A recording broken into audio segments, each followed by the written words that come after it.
Hello everybody, it's me Gilbert Esquivel and Mike Flores here, and we're here with Blinky Rodrigues, former world champion kickboxer, community activist, and broadcasting commentator, or what is flight commentator. Kickboxing, Kickboxing commentator for 26 years. And we're going to be discussing some really trippy things today about what it is that this man has done. His life is a trip. So, Blink. Let's start the trip. I'm tripping, but I'm not slipping. I'm here. It gives an honor to have you guys come on and have this conversation. So I hope it will be fruitful. I'm trusting that it will just speak to the lives of people in a way that would be substantive and it would illuminate somebody's thoughts and minds and hearts. How's it going, man? Good. Gilbert, Gilbert Esquivel. Yeah. All right, good, man. All right. My boss Kevin, by the way. All right, Kevin. It's a coincidence. Kevin was just on a shoot that we did. Was it Saturday? Sunday? We did a shoot Saturday. He was just there. So he shows up to this, and I saw the video. I was going to have him show you. He shows up to this, and it's like what? Wasn't even planned, bro. Wasn't even planned, bro. There you go. So what we can sit right here? What can we sit at, Jack? What do you think? Yeah. Where can we sit at? Wherever you want to. My son? Yeah. Oh, he's working, bro. He worked with you? No, he works for the city. Oh, really? I thought he worked with you. Just gave No, him. my son Gabriel works for Yeah, but I thought Rob did too. And Mia. But no, Rob never worked for him. Oh, okay. He's been with the city about 14 years. I thought he worked with you. He's got a promotion on it now. Didn't he just get a promotion or something? And then Mia's home man's with DWP. And he just got promoted to supervisor. He's got like 8 guys under him. He's only like 37, 30, like that. He's doing well. That's cool. All right. Let me. Hold on one second. So, what we're going to try to do, Blink, we're trying to work on a thing called Trippy people. That's what we're thinking. It's called Trippy people. Just interviewing people that have trippy stories or their trip, either the way their parents or their life. I did that already. You know what I mean? I Or did just that something already. that's a trip, something that's interesting. You know, something to try to just interview different people that are doing interesting and trippy things that trip you out. Like, like all your past and all that stuff. That's a trip. That's a trip. And then to do what happened, what fuels your fire, how this got going, and what it's accomplishing. You know what I mean? And then talk about the good, bad, and the ugly. About not the glamour, because it's not glamorous. You know what I mean? Well, everybody wants to do it, right? Once they see the big. Well, everybody has a turn. I mean, we had a turn. I mean, we had a chance to see the whole world just because you could fight a little bit. You know what I mean? Just on the whole front end of all the. Arnold had dojos in this valley since 1964. It goes way back. And then the whole evolution of what we're looking at. I mean, I've never posted anything, but people that posted my fights, or when Benny and I went to Hawaii and fought black and white film. Before that fight on CBS, and before that, I had a fight on NBC Sports World too. I knocked out the Canadian champion Johnny Stereo. They called him the Iceman. But before that, there was a show in Hawaii, and there was no weight divisions. It was a 2-day elimination, money for 3 people, and it was 62 competitors. What? I fought 4 times in 2 days, and I ended up getting in the money. Me and Benny were in the money at the end of it. But it was a surfer named Tommy Lee, real famous back then, that did the event, and he only had 1 rope. So people were falling out of the ring and hitting their head, and it got crazy. It was kind of weird. But somebody posted it. They got their hands on some of the footage and they posted it. Yeah. But it's just history. A lot of people don't realize that Raza pioneered the sport of kickboxing. Really? So Chuck Norris, after that event that we went over there, Chuck Norris found money in Motown.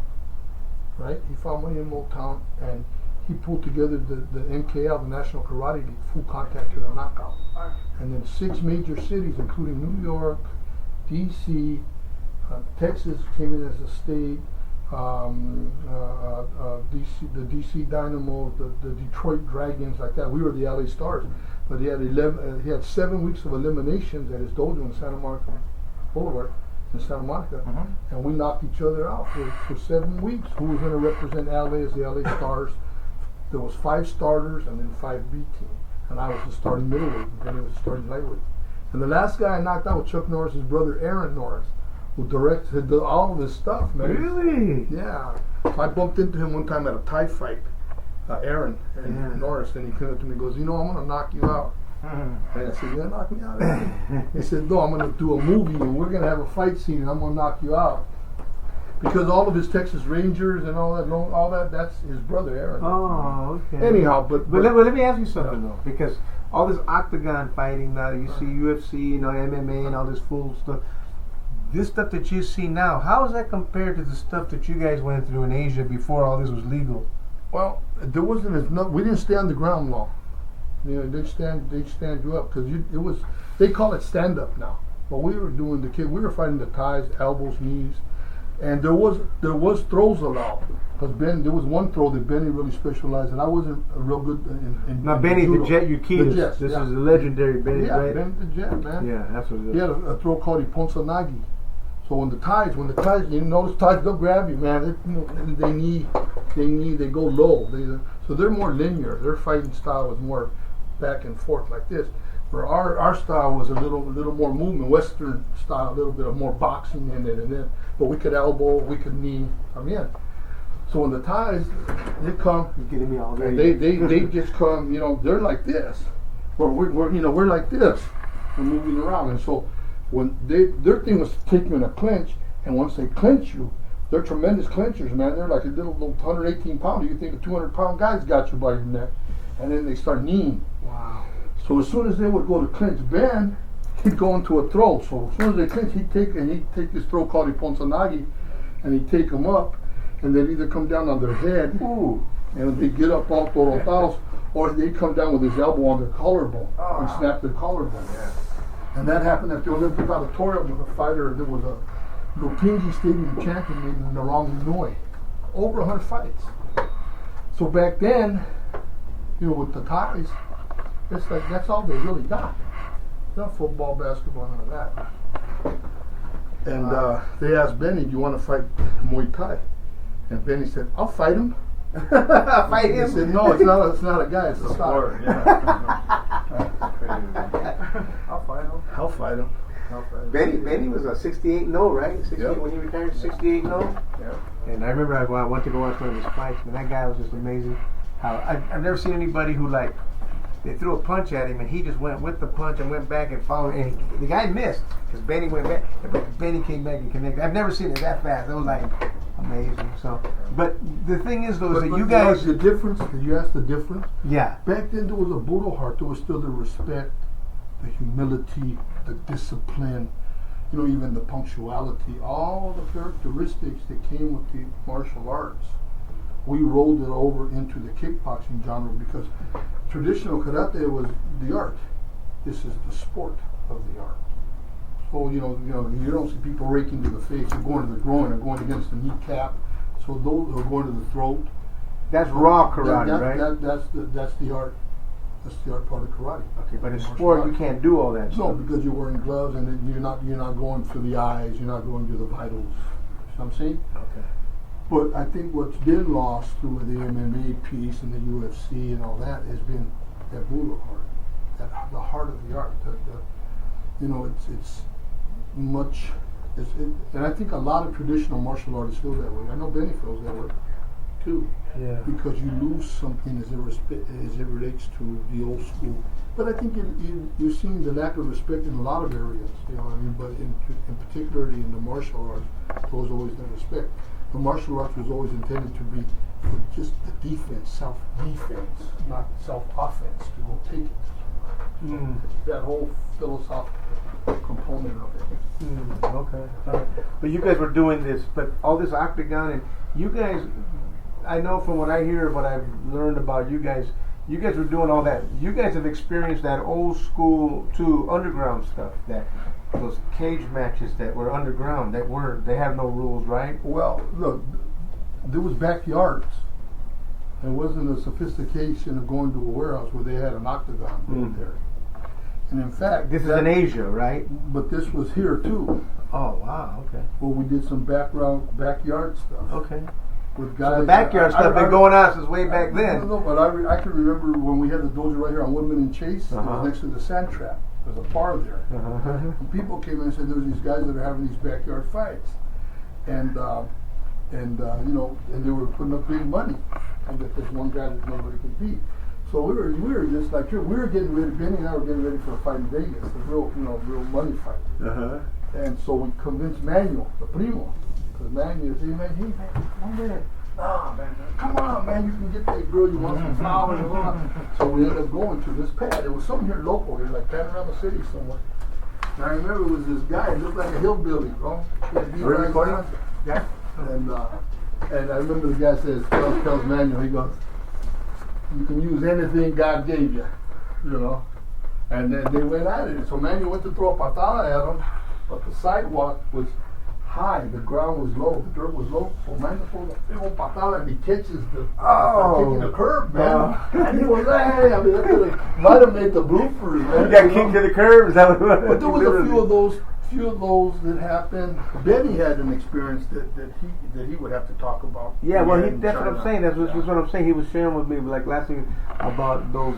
Literally, that it would almost cost him his life. And he spared the guy's life, but they didn't want to let him. But he did anyway. So these are the kind of things that, like I said, when I see these MMA and Ultimate UFC fighting on, they're cool. But when you know the guys that were there before all this started, it's kind of like, you know, I knew you guys were there way before this stuff was popular and all that stuff. And I know that you guys are legends in the San Fernando Valley and throughout the world, not just the San Fernando Valley. I mean, from the San Fernando Valley. That's Japan right there. That's Amsterdam. That's just posters that we have. I got other posters, but. And even Benny has I bet from what I hear, they have a magazine in Japan. Japan, they did a magazine. He had a monthly magazine, a yeah. thick one about just Benny the Jet. So you guys did some international big things, and you came from the San Fernando Valley. That's right. Okay, your wife was also a professional fighter and famous fighter too, way back International. before Ronda Rousey and all these way players. before any of them. Yeah, before female boxing was even CY World of Sports. before it was even popular. Am I right? Yeah. Fought at the Olympic Auditorium when Eileen Eaton was still promoting. Eileen Eaton was the big promoter at the Olympic Auditorium. Wow. Way back in the day, all the big time. Now, how did you and your wife do this? How is that when you got a wife as tough as you are, and then you had kids? You guys had kids. You're raising a family at the same time. It's called having the Lord in your life, bro, and having your priorities in place and understanding the word compromise and how you leverage and how. Was that always a part of your guys' yeah, career and everything? Yeah. Remember, she was 6.5 years older than me when I met her. I was a young guy. You were how old when you got married? First time I seen her, I was 14. 14. And she was already. Yeah, well, she was 6.5 years older than me. Okay, and then you guys got married. So she raised you pretty. She made a man out of you, literally, right? One of the My wife made a man out of me. One of the other things is that I knew how to work, bro. And I had no problem like getting a holiday. And then I used to plaster pools with my primo. And then I used to come home at that time with $350, $400 a week, cash money. In the summer, so back then you're talking about the early, I'm talking about 70s. You're making man money. Yeah, making man and using it right. Because I just grew up with older people. You know what I mean? So it wasn't just the fact that So how were you guys having kids during all this time that she was fighting? She would have kids, train and fight again? Is that how it was? Well, or did she already have the kids before she had the kids, and then she had one in 73 and one in 74. Right as this whole genre was starting to take place. The transition from a lot of traditional karate tournaments, there was a room full of trophies from everybody that won trophies. So it was them, but it wasn't knockout. It wasn't to the knockout. Okay. Until that the National Karate League started, and then the PKA started almost simultaneously. The Professional Karate Association, Okay, yeah. the NKL, and the WKA came about a year after, World Kickboxing Association. So those were sanctioning bodies, right? But the PKA you can only kick from the waist up. And the WKA, you can kick calf, thigh, body, head. It was more international. And we were prone to fight international because we could kick calf, thigh, body, head. We understood the game. And so a lot of people ain't paying attention. Really, when you're kicking, that's like when, just for the sake of, you see it. Somebody throws a hook, you block it, right? Right hand, you got your hands here with the legs. Those kicks are meant for the thigh most of the time with the shin bone. So man, you only take so many shots, right? But I used to kick between the ankle and the calf because I would knock guys off balance. I could set them up for a punch. So the thigh kick, that's the block. Same way I block. Weren't all you guys So known you for that block kick and then though? kick. Weren't all you guys known for that kick, that low kick? Well, that was one of my specialties. Benny was a spinning back kick. I threw a spinning Yeah, but back that kick. low kick, that low kick was. Yeah. I said a lot of people. I saw your fighters, you guys as fighters. I noticed a lot of them use that low kick. Because they were fighting like that all over the world. But then when they created the Professional Karate Association, the PKA, they're the ones, they had more influence because they had people out of Hollywood that were behind it, so they got on ESPN. They were on ESPN running shows for a while, but it was never below the waist. So when you look at Amsterdam or Japan or Thailand or some of the other countries that were kicking calf high body head, they were looking at kind of like flag football because it's not the whole game. And them fighters didn't want to get kicked in the face. When I fought Bill Wallace, I got how many 24 points taken from me because they said I was kicking his legs. I was sweeping. So you got to understand. Wow. We were Kempo Shotokan, traditional karate styles. Kempo and then Shotokan. Shotokan was more rigid, front kicks and sweeps to the leg. Kempo was roundhouse kicks a little higher, a little more agility. So we had a blend. Now then, we ended up setting aside Kempo Shotokan and we created Yukido-kan. Yeah. That's your guys' own became a martial style, art. right? So then that's kind of the foundations of the martial arts, aspect of my life, which was a saving grace for me as a young kid, to be able to have Arnold, the oldest of the brothers, say, I'm gonna give you a scholarship, but I want you to sing when I want a song. If I want a joke, tell me a joke, and you're gonna clean the toilets and the showers. So and that's when the dojo was out right here on Sepulveda and Devonshire. This is Arnold Yukido. Arnold. Now he's the one. Arnold, just so So we we just want to give people the background of people that you're dealing He with. was This the is patriarch of the family. He's the patriarch of the family, but he's the one that took China to their first gold medal in boxing ever, right? Yeah. Just recently. Right, the last yeah, one. yeah. So this is the Arnold And he had it in Yukido Beijing. we're talking about, Yeah. who was also teaching And he was one bad mother, huh? Yeah. That guy he's the one that cracked the ice. He was dealing with all the top martial artists in the world at that time. And he was, Rasa. From, You know what I from the mean? valley here, Yeah. the Chinese boxing coach. People don't know this stuff. This is the reason that we want to do this, Yeah. to show little things like this. Mhm. This man, what he did in China, what you guys And did. created many champions. And you guys literally, like I said, you're legends. You got magazines, you got everything. You got TV way back before. Let's go to that day that started all this. Yeah. That terrible, fateful, whatever day, Yeah. the darkest day in your life, probably.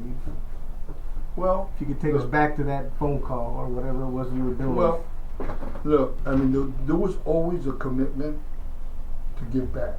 So there was always about the give back too. It's not just todo pa acá y nada pa allá. It was always about being involved in the community through exhibitions and whatever we could do to probably, or giving a scholarship or so. Now, by then, Benny and I bought the Van Nuys Bowling Alley. We bought the Van Nuys Bowling Alley in 1980. Benny's name was on it. Benny said, we're going to put Benny and Blinky's Jet Center. I said, no, Ben, you don't got to put my name on it. Just put Benny the Jet Center. And the cafe was called Blinky's Bomber Grill. I remember. Okay, so this is after having little storefront dojos throughout the years with trophies in the window, lease jobs. We buy the Van Nuys Bowling Alley, but there was a dream. I dreamed that gym in Tokyo, Japan. I dreamt it, vividly. I dreamt it, and the next morning, when we went down, we were in the Kyo Plaza in Shinjuku in Tokyo, Japan. And Benny pulled out of his pocket, like he used to. I used to call him the Doodling King from New Orleans. And he opened it up and he goes, "Benny, one day we're going to own this gym." And he started naming it: jacuzzi, steam, sauna, cold plunge, Japanese baths, restaurant, pro shop, and he's just dorm room for exchange students, and he's calling it out. And I'm just looking at him the way you're looking at me. Because I saw what you just described. And he says, what, you think I'm crazy? I said, no, Ben, I dreamt that gym last night. Now I'm going to say something to you guys right now, and you're going to either say you believe me, or you're going to say I'm going to have to check it out, or he's lying. We closed a 2.5-day escrow on that property. 2.5-day escrow, and it was our building. But you got to understand, It was a bowling alley. It was Big, a bowling huge alley, but it bowling was a white elephant on the real estate market. And there was derelicts. It was becoming the sore eye of Van Nuys. So people that didn't know us like, what are you guys doing? You young guys. So we ended up winning Revitalizer of the Month award by the Chamber when we opened it up for Van Nuys. But so there's a lot of history there. A lot of champions were created there. It was the #1 movie location in the city of Hollywood. It was a lot of things. People showed up from all over the world. They show up with their luggage. We're here. We made it. Literally, Bridget Baby Doll Riley, Alex Desir, you name Peter Sugarfoot. And you're calling Peter. him Bill Sugar. Yeah. No, he's Superfoot. Yeah. Peter Sugarfoot, I remember Cunningham. him. Stan the Man Longanitas, the Thunder from Down Under. These are all guys that are known worldwide now. That we do that. When they came to us, we made them champions. So And then you even had boxers, professional boxers. well, Alex working up there. Garcia. I had And Mike Weaver, Alex Mike Garcia. Weaver, yeah, but I managed it. I trained and managed Alex. He didn't just come to train in our gym.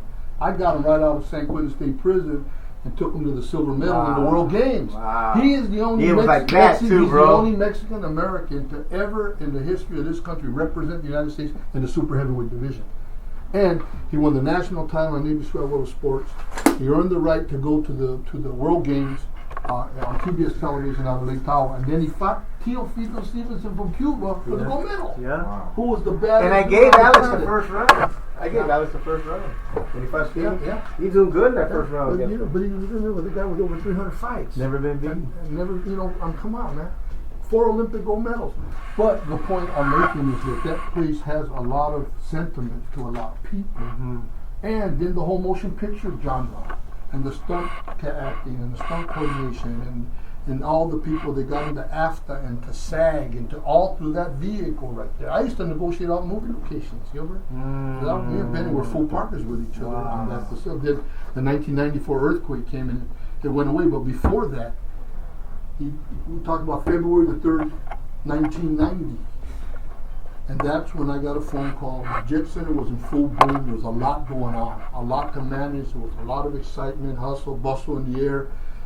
And my phone rings, man, right before midnight. And it's a call saying Sonny's at the Holy Cross Hospital, one of his friends. And I'm at Holy Cross Hospital. What are you talking about? I said, what do you mean the Holy Cross Hospital? And I start yelling, my son's Sonny. And I start yelling. I start waking everybody up in the house, man. So we jump in the car and we shoot to Holy Cross Hospital, man. And we get there, and so many times, and I have 5 sons, so they're all something's happened to them. I get to go to the back, see what's going on. This time they didn't let us go back there, so Lily and I were waiting in the waiting room. I don't know, it seemed like an eternity. A priest comes walking in, and he says to me, "Mr. and Mrs. Rodriguez," and I said, "Yeah." He says, "We have a room 2 that there's a body in, and we need you to come. He has no identification. We need you to identify." And we walk in, and I see my son's feet hanging out from under a white sheet, and I knew it was my son because I used to have toe popping contests with him and Gabriel. They're a year apart. Anyhow, that's when you walk into a dimension, Gil. Now, does that, a dimension that you can't articulate it in words? How do you articulate it? There's no. Now, many of us have been around violence. We've seen it. We've lost people. But is it ever going to be normal or natural to bury your own kid? Why is it that in the brown community it wasn't a big deal? Why?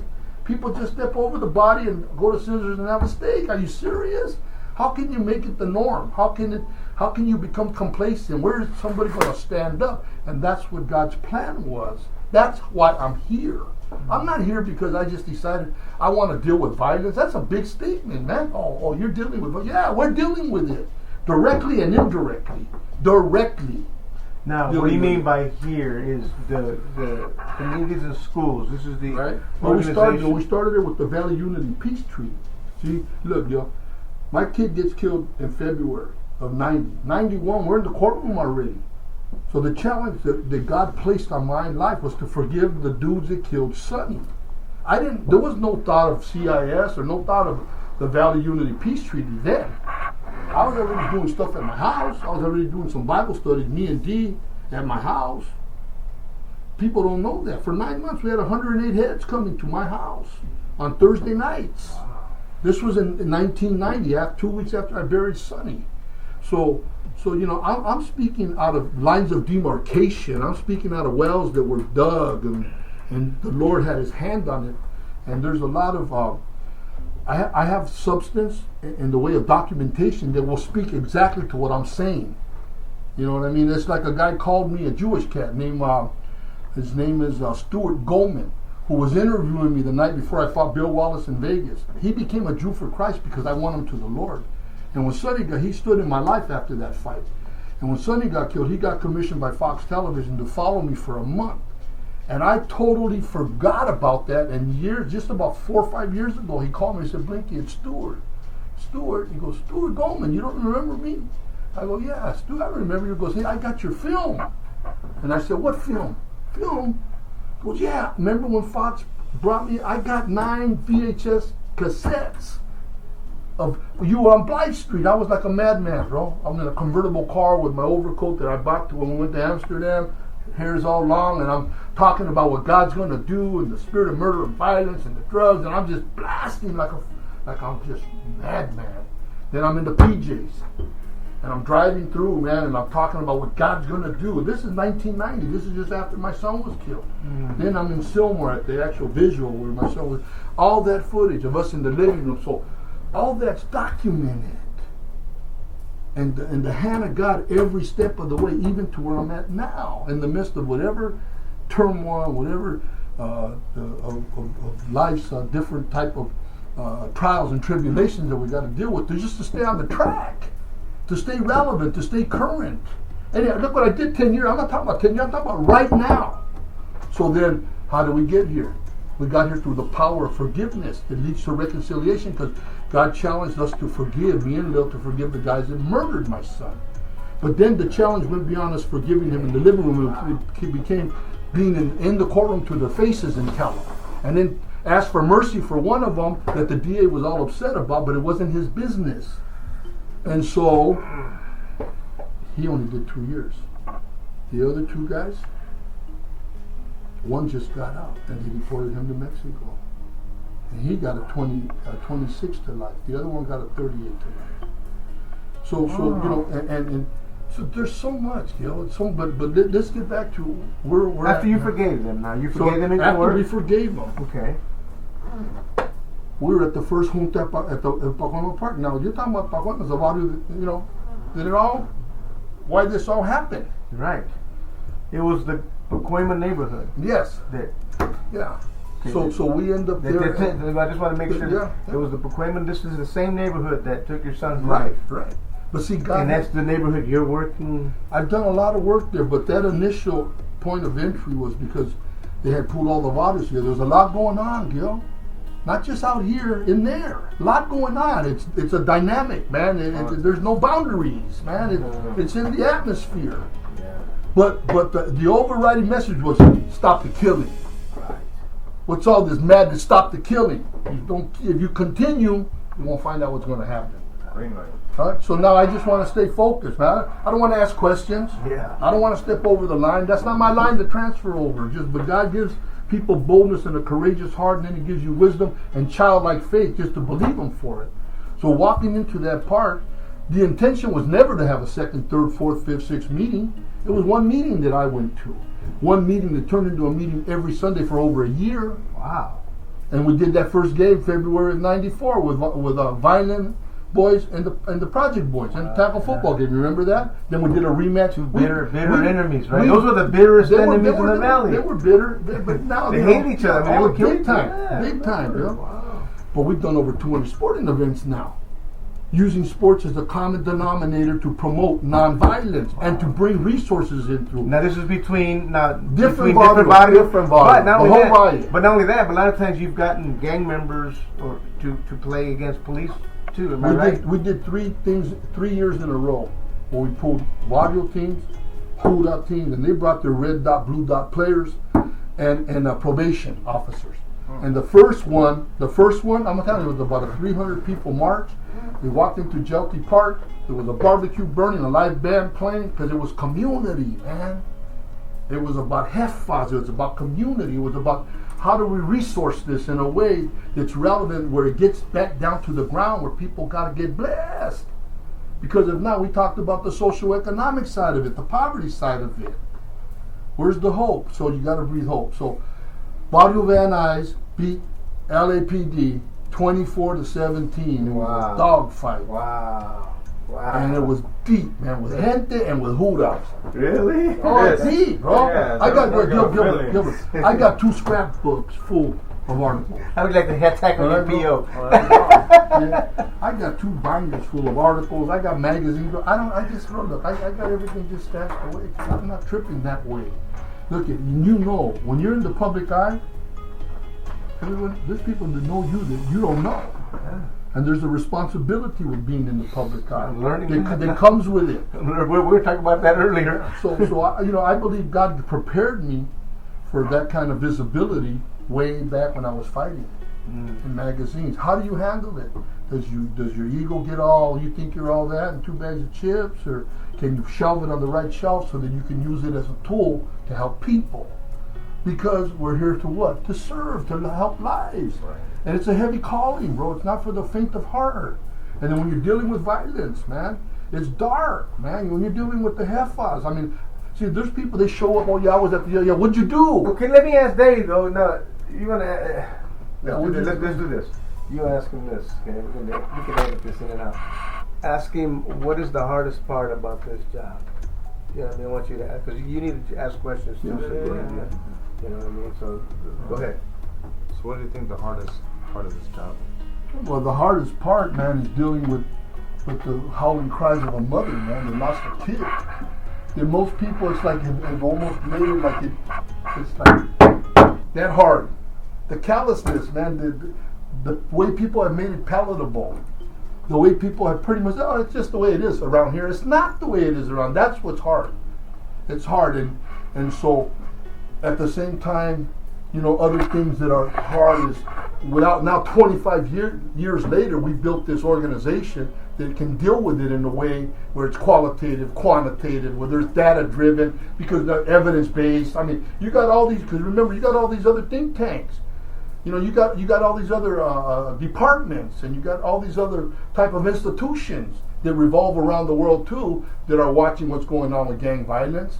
But how many really want to do something about it on the day-to-day, like the Tide, day in, day out, because it commands that type of attention. So the hardest part about it is how do you keep the doors open? Who wants to help a dude all tinteado? Well, hey, come here, let me give you an opportunity. They might want you to do a scene in a movie once in a while, but my point is that we deal with a lot of guys coming home, $200 in their pocket. The 4 winds are blowing, which way they're going to blow, and generational curses, and laws now that give themselves to the commodity of the industrial prison complex, and gang injunctions where 2 guys can't walk together just because, even if they're brothers, and someone's got to deal with that. So that's what I've been about, dealing with those issues. So what other kind of issues? Okay, you just said that you would back up. You said the hard part is when you have to tell a wailing mother that her son. What is it exactly that you guys do? Take us from the actual. I already know, but I want people to know what it is that you guys do here from beginning. Literally, when they call you, you're the one that's got to go out there to that scene of the crime, right? And start from there, and then what it is exactly what you guys do to providing the plots, to all that stuff, from education to all that. So you know what I mean. So it's called an integrated service delivery. It's integrated. Look it, a homie needs the same services that anybody else does. A homie, you know, the data shows that 10% of the barrio, 10% of the gang is creating 100% of the problem. That means 90% of the guys are looking for, they want to flourish, man. They want to have a kid, they want to get married, all the same attributes. They want all the same things that anybody else would like to have. But who can they trust? Who will toe the line with them? Who will go if a dude gets beat down by the hood and go to the station and have a meeting? Who's got the juice to make that meeting happen? And then have them deal with it. Not not get on the front page of the paper and start barking. That actually fragments what's already fragmented. So there's got to be structure to that. Now getting back to yellow tape, we're first responders. We know about it sometimes before law enforcement knows about it. Really? Oh yeah, because you got your ear on the ground. But if we don't, when we get a call, we respond to the yellow tape. We get there, we try to identify the family because we know they're going to be the most in distress. You know, they're going to be the ones, the mother could be howling and out of control. They can cause You see other this on a tension. regular. You see this on a regular. We've dealt with it from all different perspectives. For years. And we're able to get the family to say, look, we want to help you guys. You know, your son's gone or your brother's gone, but we want to give them a respectful burial. We can help you. We guide them how to access victims of violent crime resources, which is about $5,500. Used to be $7,500. So that gets applied to the burial service. Now, if that young man, if they say he was affiliated, associated, or he was a gang member, or he's on parole or probation, sometimes that might disqualify him. So then we got to pitch. We got to pitch, because if the homicide detective does not release the paperwork to the funeral parlor or to the victims of violent crime, which is a city and county program, that family doesn't get blessed with that $5,500. So we've got a pretty good track record of getting those dollars released, because that ingratiates you to the family and the community. And then separate from that, we've given pro bono cemetery plots to families that can't afford, because you got to buy the dirt. So the other dollars complement. So we track it all the way: mortuary, funeral parlor, cemetery, dirt on the box. Sometimes providing a pastor to do the service.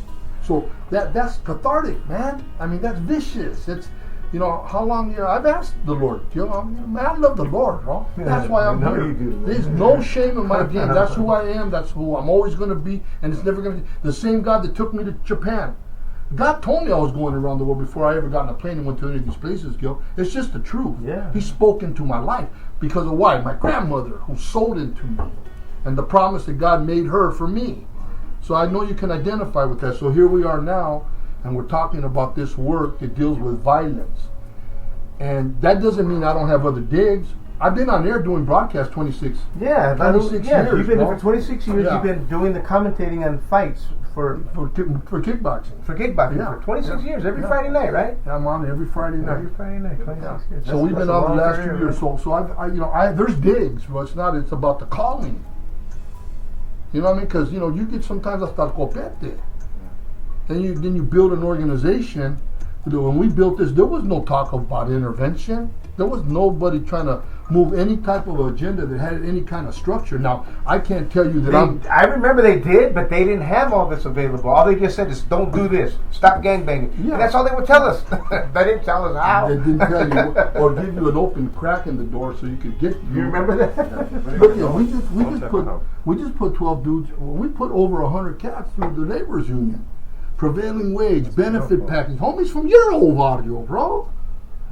Because why? So why do they love us? Why do they give? Why? Because you know what? Vatos that we get letras from. You guys have USC graduates. Huh? You gave them that chance. We gave them the And that's opportunity, so bro, important. and we were there, man. You got USC graduates, bro. We They have- took off the streets and put them in. Right? You got them in USC. Films, a lot of film. You got people in the film industry. A lot of. We have 5 universities that we're interning right now. We've been interning for 13 consecutive years, Beautiful. and we have Cal State Dominguez, Cal State LA, Cal State Northridge, UCLA, and USC. We are the #1 placement for USC School of Social Work because we take them deep into it, and that's where my partner Bobby comes in with the academic background. He lived on the sidewalk. I lived on the curb, right? So he got he got 3 masters. He all but dissertation on 1 for PhD. 3 masters. SC over 40 years ago, and there was no raza there. Along with Dr. Monte Perez, who's the president of Mission College now, who's PhD out of SC, grew up on the east side. He's the one that created the Pinto program in the 70s. So his heart was with the way we collaborated. So I know I'm jumping all over because there's so much to talk about. Right. We're gonna edit all this stuff. But getting back to what's the worst part? It's the worst part, man. Start again. Say that again. Let's get back to the. And then, No. I mean, I'm just saying. It's kind of jumping around, but I mean, this life is dyslexic, man. 24/7. Like there's people. They have an intellectual premise of what that means, but live it for 1 month, or live it for 1 year, and let's see the way your life gets disrupted, man. When you're on call, man. Why? Because of the commitment to stopping retaliation, and that doesn't even that doesn't even speak to stuff that we stop from happening. How do you quantify what did not happen? How do you? And then now, when you look at what's going on through the mayor's office, I've been through 4 mayors, bro. I've been appointed a commissioner by 3 mayors. I'm a commissioner right now for the city of LA, the Family Youth Commission. And you've also the governor, who is Schwarzenegger. He is also. Remember the stuff he used to do with the governor Yeah, too. yeah. I've been to the United Nations. All the things, look, I got honored over there. But my point is, what are you doing now? Now, our history leads up to who we are. Our track record speaks to who we are. There's a consistency there, there's the continuity there. But who replenishes the well of desire, bro? Who? The Spirit of the living God. None other. None other can refill and give you that type of anointing and fervor and fire and commitment to sustain you through the dark times. Which you've been through it. On top of and look, here's the thing. And I'm saying this because I know a lot of people don't. I know you personally, and I know a lot of things that there's so much that you can't think of it all. Yeah. There's a you've. Every time you have to tell a mother that her son is whatever, do you have to relive that night that you heard that got that phone call? Same thing. Do you have to relive it yourself every time you have to do it? How can you get away from it? You know what I'm saying? How do you separate?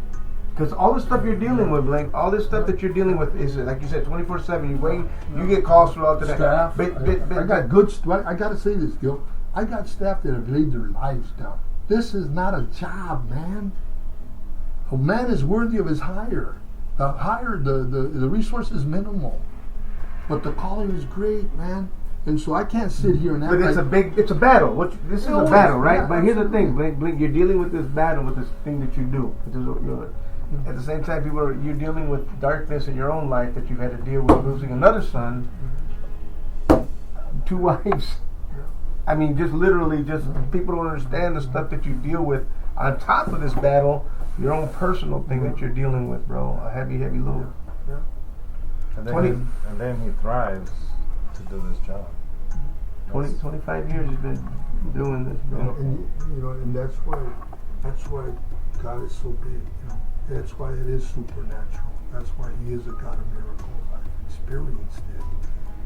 And even when I had been at my lowest, man, you want to talk about low, the Spirit of God, man, is upon you. Man. You know what I mean? And I'm so grateful to the Lord for His goodness and His mercy. You know what I mean? And it's truly, look, when I walked into the wake for my son's service, a pastor came up to me that I respect highly. And he said to me, Blinky, he stopped me as I was coming down the aisle. He says, God has a word for you. And I looked at him, being in that dimension we talked about earlier, and he said, and he pointed at my son's casket, and he said, unless a seed dieth into the ground, no fruit will prosper. And I hung on. That seed is the manifestation of everything that's going on, because it was the promise of God based on His word and His will. So then, the forgiveness, Gilbert, as I reviewed some of this footage, didn't start in the courtroom. It started immediately. I was spitting out that word as I was reviewing these tapes that this Jewish cat gave me. The reminisce, man, going back to rekindle, man. Okay, Lord, show me, man. I need direction. Me going to the White House, speaking at the National Cathedral. I've been all over the place, Gil. I don't have a Facebook page, man. That's all right. I get it. People are into that genre. I'm not. I'm just moving the ball, man. I need to see the back row. That's cool with me. I ain't tripping. But it is about service. I've been in the front row. I've been to the high places. I know how to get there. I can still get there. But can you come back down to here? And can you still let this be your domain so that you can meet the needs of broken people? That's the hard part, because that's the throwaways, right? And so I've never been a hardcore gang member. I've never done a day of time in my life. But my name, Blinky, was taken and put on all kinds of soccer balls because law enforcement hated me because they thought I was a former this, former that, former this, former that. So I had to endure that type of persecution through the years. And then down the road, it becomes evident, 25 years down the road, that, wow, man, this guy's just a regular guy. No, I'm not regular. I'm a son of the living God, man. And God's anointed me to do this work. Not because I think I'm anybody, bro, but I'm somebody in Him. I know who I am in Him. And so when we go from the yellow tape, we're in their home. We're bringing food to their home. I mean, this is not just one time. This is the way it rolls. We're ministering to that family. we're accessing the victims of violent crime. If we have the ability, we'll give them a cemetery plot, which I'm running low on. I got a call from the cemetery yesterday telling me that their management want to talk to me because they know what we do. So I'm saying, okay, Lord, I need some more. Those cemetery plots I got were given to me by a guy out of Visalia. I never met him face to face. He says, Blinky Rodrigues? I said, yeah, I was in this office. He says, my son told me about you, and I have an awkward question to ask you, but I'm going to ask you, do you know where Pierce Brothers Valhalla Cemetery is in North Hollywood? And I said, yeah, it's on Victory Boulevard. Nice one. He says, well, I have cemetery plots there, can you use them?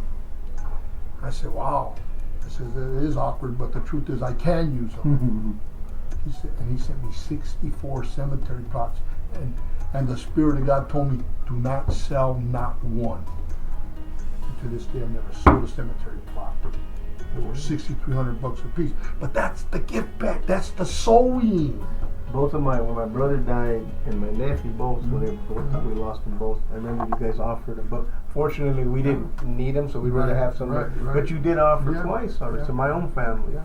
So I can attest to what it is that you guys, what it is that you guys do. You right away offered anything that you, and like I said, I didn't take you guys up on it because I know that we got help. Yeah. And I know you guys deal with people much worse. And I than we appreciate were, that, Joe, because that's your I heart, because appreciate you're a it. giver. Because you're a giver, But, then we'll take that family, then there's post. The burial's over. Now, yeah, that's when it starts getting real. That jefito. And the reason why, I remember Chuck Norris paid for my son's burial, the whole thing. I received a letter from the Mission Cemetery a month later. It was an invoice. It was a bill. They made a mistake and sent me an invoice. And I remember opening it up. And that reminder, back then you could make payments. You can't no more. You got to pay it. Really? School. I know you can make. And I'm looking at this invoice and I'm going, and I'm, in my mind, I know conscientious, I'm thinking, Chuck, I already paid for this, man. But imagine a family that has to get this invoice every month. So the heifer, they're trying to hold up the roof, and now here's in the pot, pay for the death of your son. And so when them plots came in, it took me right back to that point in time of my life. So again, it's there's people. It's like, ew, that's too heavy. Well, man, it's real. It's a reality. What I'm, it's not unique to lose a kid, in this day and age. So many families are losing them, bro. But it's what you do with it. So God has counted me worthy to toe the line for Him. And you get weary. You get weary, man. I gotta keep all these doors open. I got 23 full-time staff, man. We got social workers. We do tattoo removal, man. And we tie them into. We're getting ready to bring back our solar panel training. Man, we're doing stuff, Gil. We're not just sitting here on our thumbs and it didn't fall off a turnip truck, man. This thing that I'm working on right now with Mission College and Warner Brothers, man, I'm waiting for the best from God. And you know what I said when I was on that platform on Church on the Way, that the best was yet to come. So I'm believing Him for it. So then, it's impossible to please Him and we don't believe Him for it. But you got to endure the test of time. That word perseverance is a ferocious word, man. It really is a ferocious word, So this kid that got killed, he might have a sibling that got suicidal, or a sibling he wants to go take off and take somebody out. We got a place for him. We're getting the 2 judges at Silmar Juvie releasing kids to us, man. Wow. Fujioka and Rockman. Really? Let the city attorney releasing chavalones to us, Gil. When we were the soccer ball getting kicked all over, but we endured and we persevered.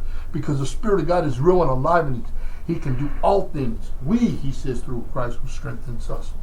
This is real, man. This isn't in the 4 walls, because this is the way the church is going to have to operate underground. Wow. The 4 walls ain't going to be about it. Because it's out here. That's a church building. That ain't church. That's a church building. You know where we send kids? We've sent 58. It might be now. We're 61 kids to Colorado, to Eagle Rock Learning Center. We get them a $40,000 a year scholarship, man, paid by the Honda Foundation. And it's nestled in the Colorado Rockies, man. They go to a campus there with kids from all over the United States. They start with a 25-day wilderness experience. Powerful stuff, man. People don't know about it, but that's all right. So now my board of directors is pressing me. So we've got our website back up, and we're going to start we're gonna get in. We're gonna start bringing. There's stuff that's subterranean that's gonna come on the table. People are gonna see the breadth of what's going on. Okay, so that's another. But we tie all the components are linked to each other for one purpose. That's the violence. Stop the killing. Stop the killing. Right. So I mean, the games that we've done, we're gonna get ready to do something. We're gonna do one in North Hollywood, one in Papuana. Whether it's handball or whatever it might be, barrios that historically have had issues. I saw one coming up for Sherman Oaks. Um, The handball tournament. I don't know who's putting that one on. I just saw it in the office. Right here? Yeah, I know my staff was working on it, so that might be the park we're going to use. Okay. That's what it is. Yeah. But, it's an incredible time, too. Then even the fine line, you think law enforcement ain't been watching all this, D was right here next to me the whole time. The notorious, infamous Big D, baby. ¿Sabes cómo digo? ¿Me entiendes, men? Right? You know what I mean? No, bro. But they hated me more than him. Wow. But that's all right. He's going to be with the Lord, and the race has continued. His book is his legacy. It's all up in the different pintas. I remember they tell him, and I'm careful what I say. Yeah. I'm careful. A wise man doesn't say everything he knows. Yeah. You know what I'm saying? But what's incredible is that there is a righteous intersection right now. The struggle that I've had with the academics, and Bobby's an academic, when they don't know what they don't know, and now they understand. Hey, just because I got this degree hanging on the wall don't mean I can walk up into the streets at all hours of the morning. Because I tell them. Because they tell me, Gil, they tell me everything they knew, and they knew a lot. And they just categorically, boom, this is this, and this is that. And then I said, wow, at the end I said, can I ask you a question? And they go, yeah, sure. I said, with all that you know, what do you do? And then their face would just go blank. Because I don't know what you know. You ain't doing nothing with it, then what are you doing? Yeah. Unapplied knowledge is foolish. And then my body language, bro, if you haven't noticed, I'm not mad. I just look mad when I'm talking. We're loud. Right? I mean, so we're all different people. And Blinky's pissed off again. I'm not pissed off, man. Who you are. I'm just passionate about what I'm talking about because, and you know what, we're not done. We're not done, bro. We know each other a long time, bro. You're a good man. You're a good man, bro. And that's why, me, I'm real careful. I gotta be. What do you see in wrapping this up here? Tell me what you see. Like you said, there's some big things that are still yet to come. Because I know there's talks about a movie, maybe, possibly. There's been talks about. They've been wanting to do your movie, your life. And these are some big people too. These are not just small time. These are big people that've been wanting and trying to do your movie now, right? Yeah, I've not gone public with that. Okay, good. We'll leave that out. I'm one of those kind of guys that, man, you talk about it. Yeah, no, I'm finding that out. I'm trying to better sometimes just don't say that, just do it. Yeah. Like that, But you have any questions or anything, you guys? I think one of the most important things, and it's great what you're doing, is just making us human. And I've told him that from the beginning. I have such a broken past, and I get dealt with all the rejection and all the looks and all that. And what you're doing is amazing, And if ever we could be a part of that. Please keep us involved because it's important to be in the community. We are the community. Yeah. No, I appreciate that, and I will definitely take that to heart. I mean, I've done my best, bro, to let people know we're people. It's not just them. Yeah, that's so and that was it, because he's dealing with them. When them, then how do you deal with it? When you touch, how else would you touch people, man? They're people. I came from there. Yeah. You know what I mean? And it is the stereotype. And it is the sensationalism. You know what I mean? And it's sad because our people don't stand up, man. Not in the way that we could. I'm not looking to, look, if I got to march, I'll march. But, again, I don't want to be the divisiveness, to cause pain. But it is true, you know what I mean? It's, when I've dealt with families that lost a kid, and they didn't want to give them the resource, I had to really go to high places to get it done. So you go to high places, you go to the well only when you really need to go to the well. You don't want to be trying to go to the well all the time, but I will because God's given me that opportunity, Gil. In the same way, you know, we all have different networks. Whether it's on the tie, I got a call back from a dude today I needed to talk to because of something that's happening in a particular part of the riot that we don't want to see go sideways. The other thing is now city government has created invisible boundaries for people that, because now 25 years later, this intervention thing has become very sexy. Yeah. Oh, it is. Before people were writing about it, talking about it, making songs about it, making movies about it, it was touching them. And so all of a sudden, man, people just became afraid of people, man, just trying to get them all up in there. But I was like, yeah, I went 5 years without dying from anybody because it was just the common God. I never knew I'd be in it all these years. I'm just being honest with you.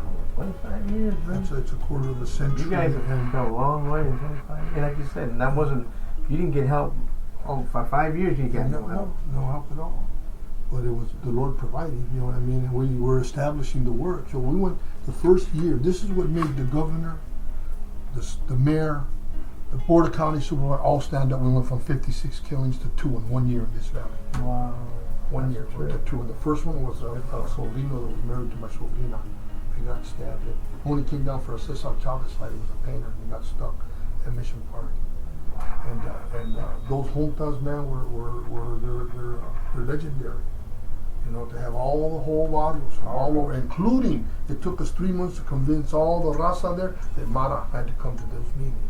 Wow. So we were bumping into Mara in different places. And Really? the dude from Mara, they called him Satan, he ended up coming to Christ. Really? And What they the started heck? coming to the juntas. Wow.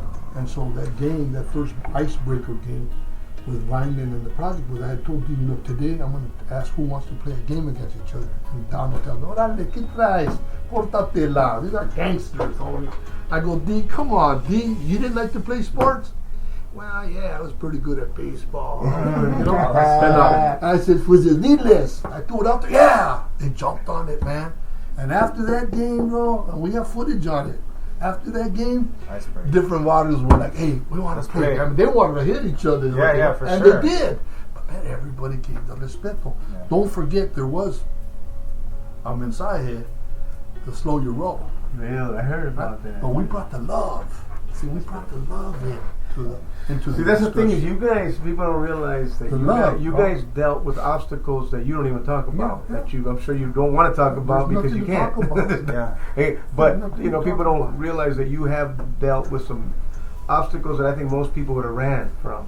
Things that I know, just from just government, whether it's government or from the streets or from whatever obstacles, opposition that try to stop you from moving forward. All throughout the 25 years, you've always had opposition from back, behind, from the east to the west. I've noticed. I saw just from an outsider watching, and to see what you guys are doing and everything. And this is why I wanted to interview you, because I was telling Mike that and our other producer that we want to capture trippy stories of trippy people that are doing some things that'll just trip you out. If you heard about it, like, wow, it's a trip, And the last time you were sharing with us, even after I know it, I'm still like, wow, it's the trip. So, it is well, as we say in the streets, a trip to see these huge things that you're doing and that you guys are doing, and all the people that you guys have helped and everything. And like Mike said, hope that we could help. Hopefully, somehow, some way. And like I've always tried to be there, whatever I can do to help out what you guys do. Yeah, but there's there's so much more.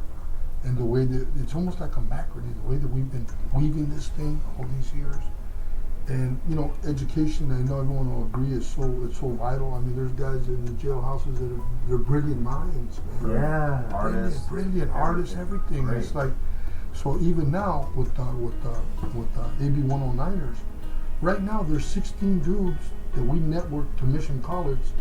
Through a program called ARC, Anti-Recidivism Coalition.